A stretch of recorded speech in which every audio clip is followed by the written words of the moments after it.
Now, I want to shift gears into the Second Amendment with Adam Kokesh, because he joined us on short notice and is very busy, of AdamVersusTheMan.com, syndicated radio host, libertarian activist. And I want to get his take on Benghazi first as well. He was in combat vet of Fallujah and other operations in Iraq when Fallujah was, a giant genocide operation, and he's spoken out against it.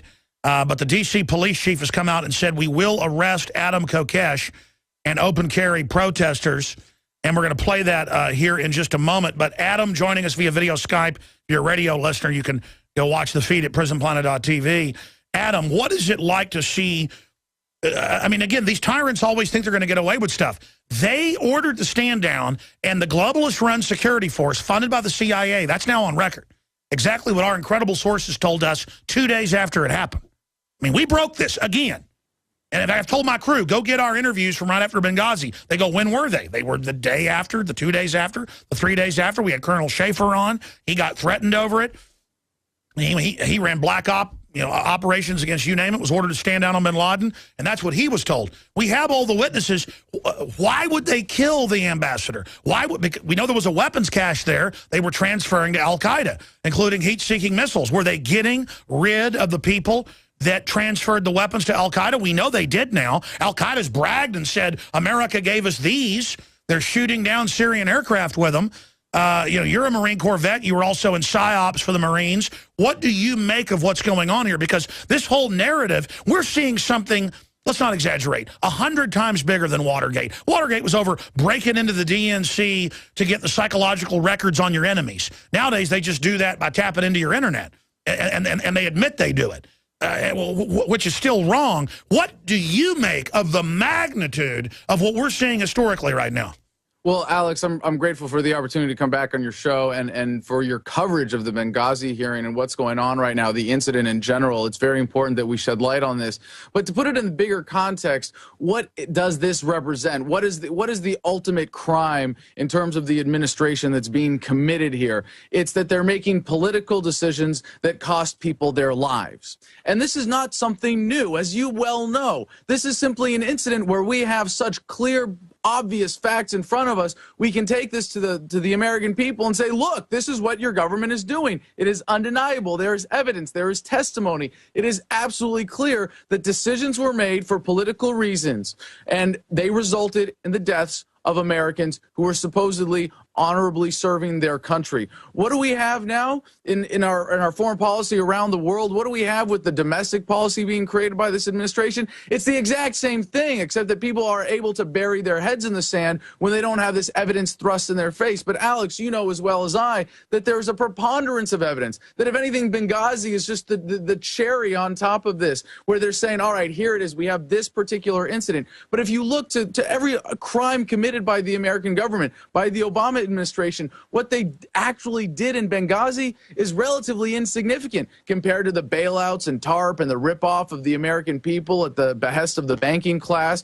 at the behest of the military-industrial complex, all of the wars that are started abroad, at the destruction of civil liberties here in America. And if you raise awareness, you got to take it one step further. And, that's why we're doing what we're doing. That's so important about what you do with InfoWars, how you encourage people to get involved, and, of course, what we do with Adam versus the Man, inspiring people to assert their self-ownership. Sure, let me bring this up. They've gone from Bush 6 years ago lying and saying we don't listen to Americans without warrants, and then when it came out, it was like, wow, this is illegal. They're going to stop. Oh, now you see that they're recording every phone call. That's what I was about to say. Now, Obama, this is New York Times, on the verge of backing FBI plan to tap web users. They're already doing it, and they say preemptively, we're going to tap everyone. And by the way, this is pointed at libertarians and returning veterans. This is an open group of criminals where I have the New York Times today going, yeah, we're listening to everything we're doing. U.S. is weighing wide overhaul of wiretap laws. They call it overhaul, and they say, yeah, we're just going to watch you in live time and use it in court. This is the revolution against the Bill of Rights and Constitution. Absolutely. I mean, this is by a bunch of crazy people wearing third world dictator uniforms. Let's shift gears. This police chief, we're going to play a clip in a moment, of the District of Criminals, this alien incorporated criminal group. The Supreme Court said you can't keep people from having guns. 4 years later, nobody can have guns. They just do what Chicago ignores the Supreme Court, the lawless mafia. So I, at an instinctive level, get your courage to call for this, to go do this, to throw down the gauntlet, to overthrow their fraud politically with a major event like this. And you're going to be nonviolent, peaceful. I get it all. And then to watch her looking like a witch out of a movie, snickering about how they'll be forced to arrest you with this craven look in her eyes. I can have the guns. I'm the government god. You can't be trusted. This is lawlessness. But then I get everybody else saying, hey, why do they're going to spin this against us and they could provocateur. So understand, I admire what you're doing, but at the same time, I think it's very, very dangerous. And I don't think it's really criticism for people to say, danger Will Robinson. I think it's more important to have cameras there than guns. Do you see what I'm saying? So what do you want to say to the witch? Well, absolutely. And I want to say it's much more dangerous to sit at home. It's much more dangerous to stay asleep. It's much more dangerous to remain a victim of government. It's much more dangerous to spend Independence Day sitting around getting fat, watching fireworks, and patting yourself on the back for being part of this great country and doing nothing about it.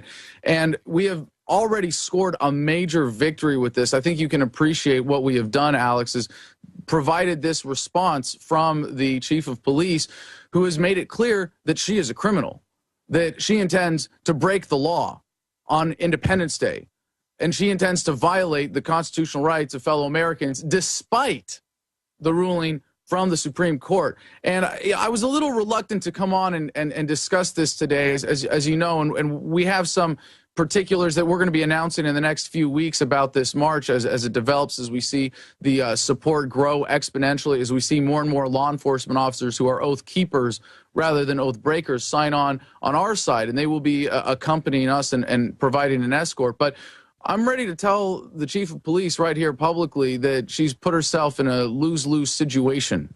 And there are really only two possible outcomes for this: to go non-violently, as we strongly are working to ensure that is the outcome of this, that it is non-violent. But there are really only two possibilities. And one is that she honors our request and provides us with an escort along our route and allows us to conduct our march around the Capitol, around the Supreme Court, around the White House. She has to allow you to eat at the lunch counter. You're asking like Eisenhower.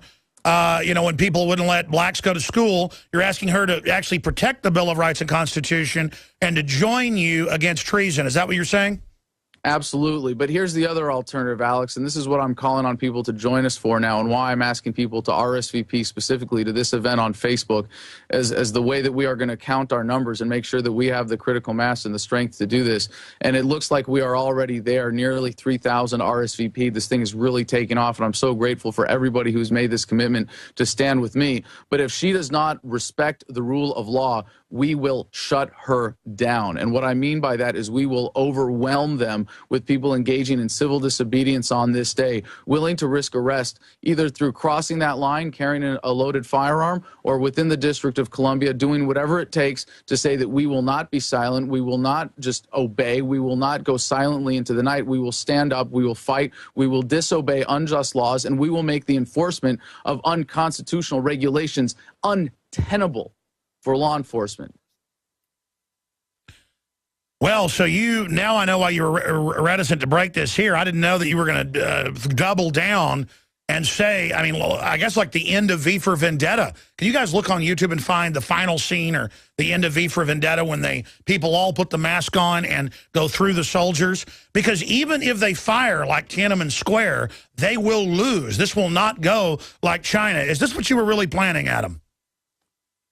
I was not planning on getting such an immediate response from the police department, but I was planning on standing by my principles and sticking to my guns, so to speak. We fully intend to do that. And even if it's just me by myself crossing that line, getting arrested, we will give the Second Amendment and the Constitutional the ultimate test this Independence Day.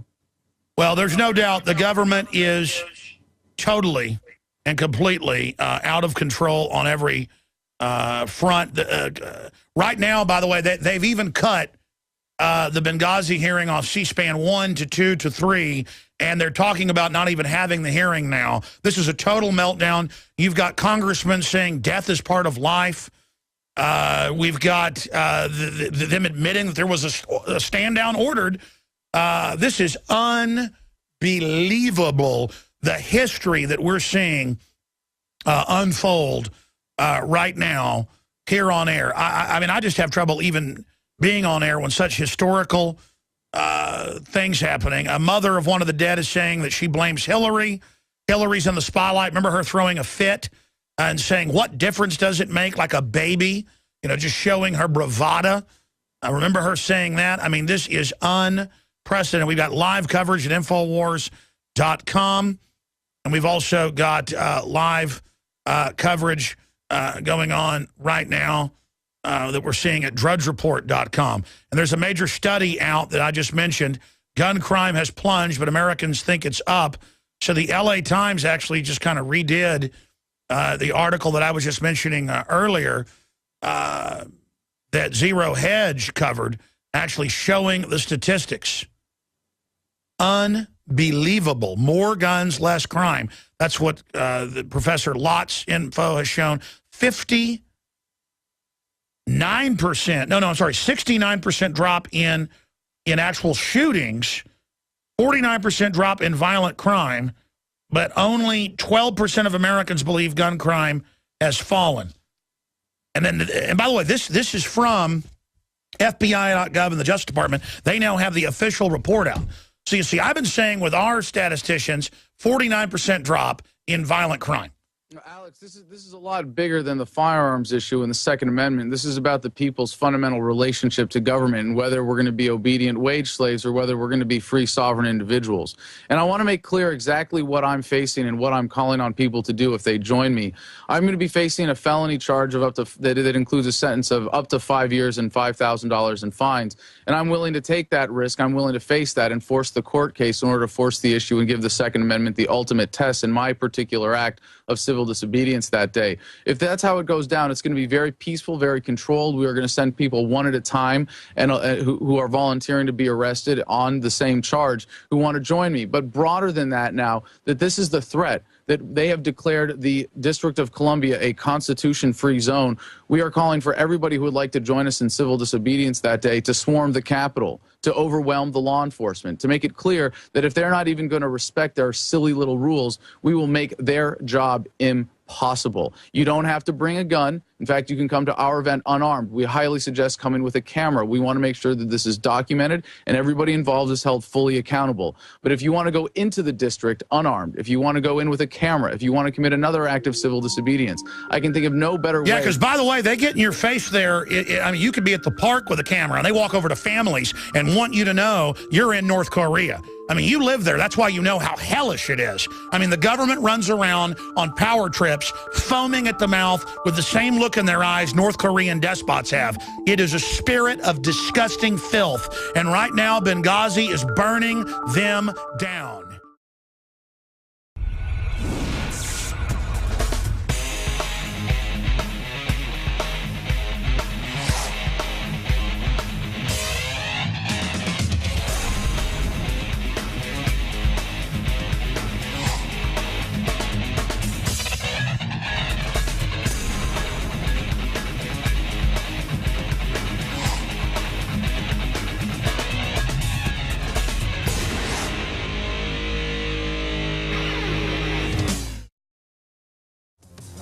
Lanier, the police chief of the alien district of criminals that believes it's above the law.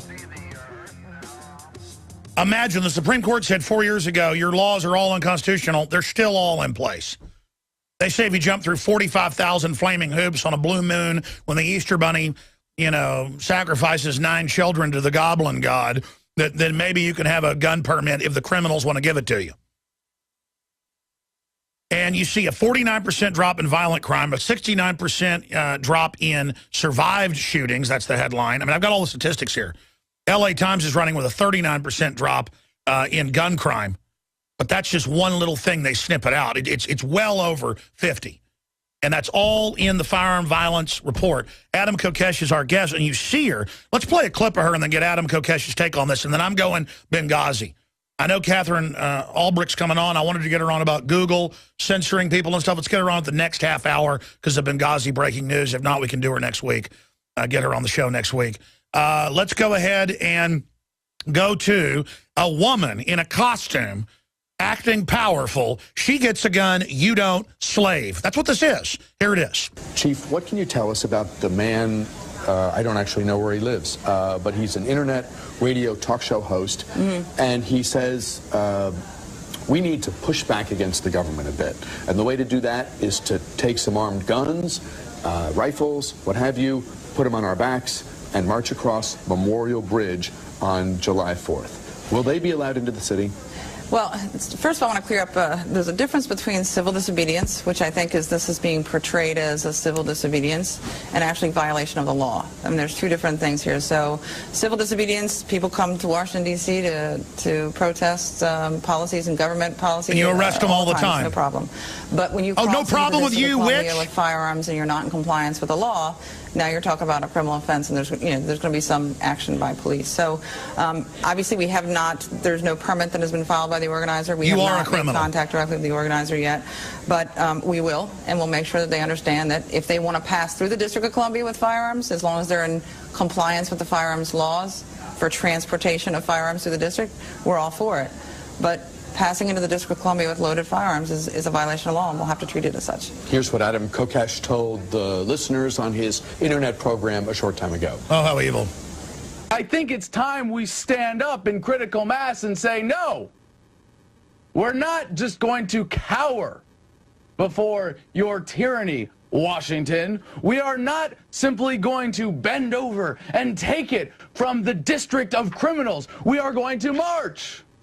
And I asked today, to the Adam versus the Man audience, I asked, if I were to go on an illegal, all right, let's go back. Not unlawful. Let's go back to Adam here. Look, the issue here is they have ruled their laws are illegal. And so she says she's going to violate our civil rights, but she gets to have a gun. She gets to have bodyguards.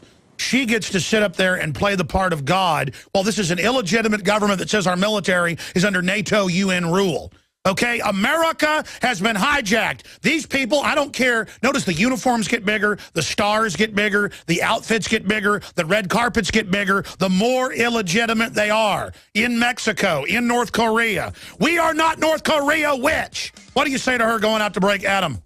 I think it's really disgusting that an officer allegedly of the law doesn't understand what civil disobedience is. We are intending to break what we consider to be an unjust law because it is contrary to the natural law. Next, you're going to tell me blacks shouldn't have gone and sat in at the places to eat. You're an extremist. How dare you do this? How dare you?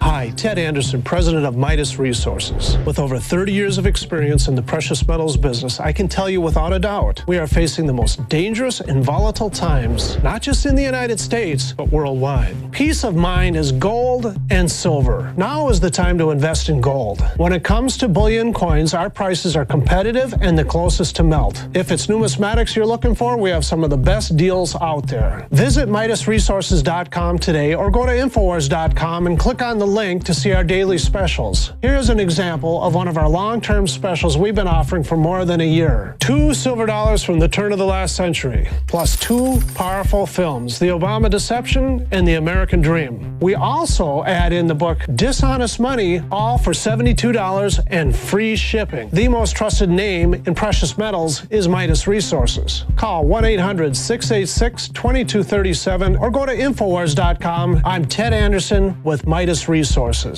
We are now only entering the edge of a global financial superstorm, the likes of which the planet has never seen. Here in the United States, the private Federal Reserve is giving more than $85 billion of taxpayer money a month to themselves and other offshore foreign banks. And the worst part is, we have to pay the banks interest on the money we give them. There is now a race between the global central bank mafia cartels to see who can devalue their country's currencies the fastest. We are already seeing big increases in inflation at the grocery store and the gas line. This will eventually lead to hyperinflation. More than a dozen top globalists like George Soros have been buying record amounts of gold while at the same time bad-mouthing it to the public. Don't just listen to what they say. Watch what they do. For more than 6,000 years of recorded human history, gold has been the ultimate hedge against uncertain times and inflation. Before investing in metals, it is important to do your own research and find a reputable company. Midas Resources has the highest Better Business Bureau rating of an A+.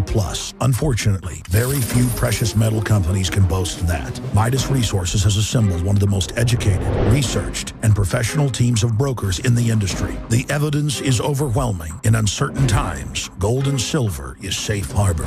Now is the time to invest in gold. Call 800-686-2237 and Midas Resources will mail you 10 reasons to own gold absolutely free. No shipping. It's absolutely free. And finally, Ted Anderson wants to challenge you to find any deal that comes close to his 2 silver dollars at cost with free shipping with 2 free films and a book for $72. That's more than $160 value for $72 shipping included. Click the link at Infowars.com to go to the MidasResources.com specials page. Brought to you by MidasResources.com and Ted Anderson, the trusted name in precious metals.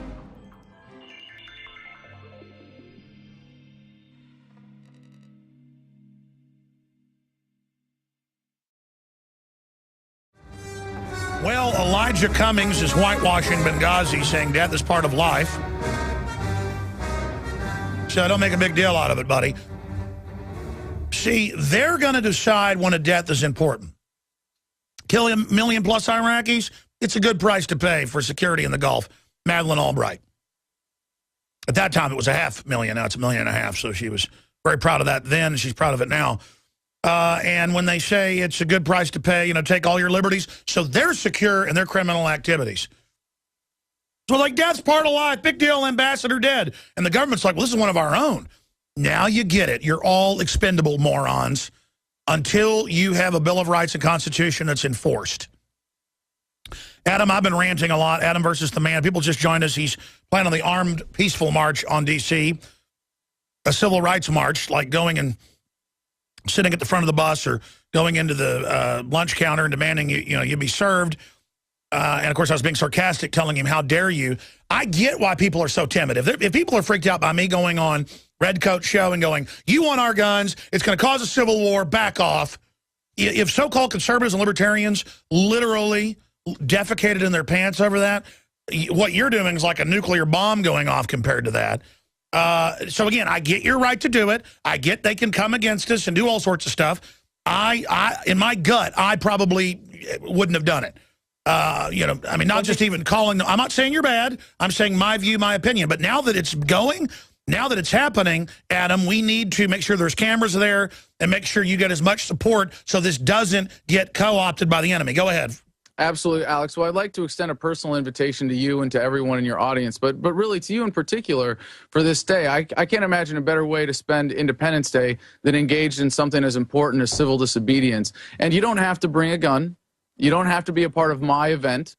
But if you could be there on Independence Day to document it, it would be greatly appreciated. But if you could engage in some civil disobedience and say that you are willing to put your concept of what the Constitution should be above what the law enforcement officers believe gods? It is. No. The officials. Call them gods. Excuse me. The officials. Alex, I invite you to get arrested with me on Independence Day in Washington, D.C. Well, know what they'll do. This is what they've done to, like, peaceful demonstrators in Austin and in Minneapolis, St. Paul, and everywhere else. They'll just, the night before, put pipe bombs in your apartment or Molotov cocktails. So just, you should say up front, you don't have any Molotov cocktails. I don't, and there are too many of us for them to try that this time, Alex. We are storming the Capitol. Well, I've stormed the Texas Capitol, and they actually... You have. They stood down because they didn't want us to have the victory. Look at the opt-out a few years ago on the groping. They just shut the whole thing down for a week. They didn't want us to have that victory. They didn't want to have it. In fact, they should have in the South, the racist restaurant owners, they should have just said, okay, today you can eat, but then tomorrow you can't. Do you understand? Then you would have never gotten that freedom. This is the time to push. What do you want to say to her? I mean, I hate to chew into her, but she just looks like a goon. And with now, I mean, she looks worse than like a Guatemalan general or something. I mean, this is a joke.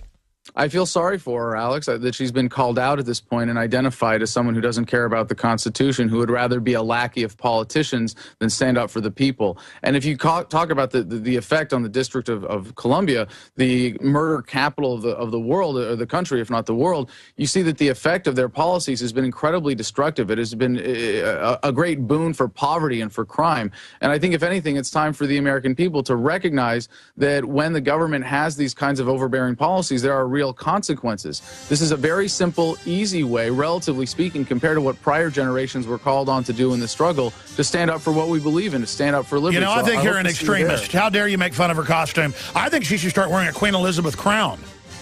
It would certainly be appropriate. But there's something bigger going on here, Alex, and you understand this, and I really do hope to have you there on Independence Day and so many of your audience. No, I get this is epic. I know you're doing it. So I'm not just going to sit here like a coward and say you're a bad guy.